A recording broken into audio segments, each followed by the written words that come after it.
Hello everyone, my name is Ryan Cam, and before I jump into the review today, I guess I just want to get out ahead of this. Today I'm going to be talking about Chronicle, and I'll be talking about it in a way that is very flattering. However, I do understand that the people behind this movie are not exactly upstanding individuals, specifically Max Landis. I am aware that over the past couple years it has been revealed that he was not exactly the nicest person to be in a relationship with allegations of emotional abuse and alleged sexual abuse. I'm not super privy to the details. All that I've heard is just bits and pieces here and there. However, I'm going to be talking about this movie as a movie. I fully understand that the people who made it were not exactly the best, but you know what? I'm still going to talk about this movie anyway because I love it. I just wanted to get out there and say that, yes, I am aware that Max Landis is not a nice person and that Josh Trank would end up making Fantastic, though I'm pretty sure some of that was not his fault. So with that out of the way, let's dig into the review.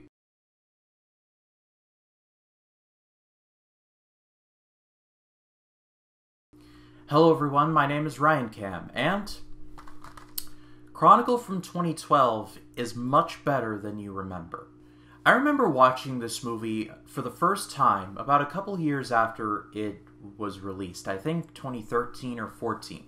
It was on HBO, and I really didn't think all that much of it. And then I sat down and I watched it, and boy, I was really impressed. And watching it now in 2021, I'm just as impressed by it as I was back then. I'll talk about why that is as I go along, but first, the plot. The movie tells the story of three teenagers, played by Dane DeHaan, Alex Russell, and Michael B. Jordan. Yes, that one. They're all attending a party, and they all stumble upon this glowing meteorite that is below ground. They accidentally touch it, and the next morning, they wake up having telekinetic powers. They can stop things with their mind, they can move things with their mind. Probably most important or coolest to them, they can fly. And over the course of the movie, we see one of the teenagers, named Andrew, played by Dane DeHaan, slowly begin to lose his sanity. The power immediately goes to his head, and uses that with the fact that his life is pretty much a mess to just go ham on everything. In many ways, this movie is special to me, but in one of those ways, it was my first exposure to Michael B. Jordan. Of course, he would go on to be Killmonger in Black Panther and Adonis Creed in the two Creed movies, not to mention that he's been getting more and more work, and that's a good thing. But this was my first exposure to Michael B. Jordan. It was in this movie. The heart of this movie lies in the characters, specifically the relationship between the three teenagers. Michael B. Jordan is the, well, for lack of a better term, I guess, the high school sweetheart. He gets all of the accolades. He's the popular kid. And while Andrew and Matt, all they pretty much have is each other. Matt is trying to figure out stuff on his own while trying to be there for Andrew, because Andrew's life is a living hell. His mother is dying of cancer, his father is an alcoholic brute, and he is bullied at school on a near constant basis. It all comes to a head, especially at this party, because Andrew was just the driver. He wasn't even invited to the main party itself. He gets in there, he meets a girl that he really likes, and then he gets pushed around by her very aggressive boyfriend. And so he just goes outside and he cries. Like, it's not pretty. And then Michael B. Jordan is like, "Hey dude, you're the one with the camera, right? Come on, I gotta show you something." And so they all go down this rabbit hole together and they find this meteorite. So by any other metric, these three would have been further apart, but it's this relatively unique thing, and the powers that they get, that brings them together. This is a movie of two halves. The first half being kind of the fun half, or well, as fun of a movie as it can be. Because once these teens get these powers, they immediately do what we all would do when we get powers like this. Throw baseballs at each other and catch it with our minds like this far away from our face. Taking cars and putting them in different parking spots to try and mess with people. Knocking over shelves in convenience stores with our mind. Okay, maybe not that last couple parts, but still, like, stupid stuff like that. And the peak of that is when they find out that they can levitate themselves enough to fly. And yeah, it's a lot of fun to watch. But then, and I will be careful with this because it involves spoilers, at a certain point, things turn dark real quick. And, well, let's just say Andrew says to himself, you know what? I'm telekinetic, and I can fly. I should do something with this. The telekinetic powers and combine it with just the pure rage of living the life that he has led, and it is a potent combination. The last half an hour of this movie is just shock and awe. Like Josh Trank, for all of his faults, Fant Four Stick included, he directed this movie just splendidly, for lack of a better word.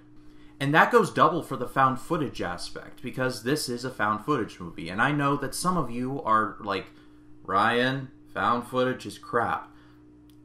A lot of found footage movies are not great. I know this. Probably the Blair Witch Project is really the best one, and people have been trying to top that and have failed miserably. However, as far as Chronicle goes, it comes to about as close to the Blair Witch level of found footage as we get. There's definitely some improbable stuff, sure, but literally this is a movie about teens that get telekinetic powers. You gotta suspend some disbelief. There's a level of dedication to the found footage that I honestly appreciated. In the final battle, again, no spoilers, but let's just say that it involves footage, but the way the footage is cut is really clever, because Andrew uses his powers to control, like, metal and other objects, he basically pulls out cell phones and iPads and iPhones, and the footage that you see is seemingly from the iPhones and the iPads. I think that was a pretty good decision. And like I said at the beginning, this movie is far better than you remember. It's not just a bunch of teens that get superpowers and then a lot of bad stuff happens. There is more to it than that. The heart of this movie is the three teenagers and their relationship together, but the soul of the movie is Andrew, played by Dane DeHaan. You feel so sorry for him at some points, and, well, again, no spoilers, but when he starts down a certain path, you do understand to a certain extent why, but the movie doesn't condone it either. This movie is portrayed as a tragedy and not a heroic rise, if you will. For many years, I called this movie a supervillain origin story, and I think if they made like a Chronicle 2, then I would say that that would be a great origin story. It's probably never going to happen, but it's a great origin nonetheless. And at the end of the day, like I said, Chronicle is super underrated. Put the people who made it to one side. If you have not seen this movie, I can't recommend it enough. It's got great action, the found footage is used wisely for as improbable as it seems at times. The acting is solid, the teens act like real teens. Michael B. Jordan is in it, so the stock goes way up there. And as far as the actors go, or at least two of the three, it's a sign of where they would end up. Dane DeHaan has gotten smaller amounts of success, but success nonetheless. And Michael B. Jordan, I mean, goodness, we all know what he's been doing. So this movie kind of called two future stars. But that is all for me. Thank you so much as always for watching. Throughout the week, I'm going to be dropping Twilight Zone videos and new release reviews for Space Jam 2 and Roadrunner, a film about Anthony Bourdain. And then next Sunday, I'm going to be dropping my first reaction to another Studio Ghibli film called Tales from Earthsea.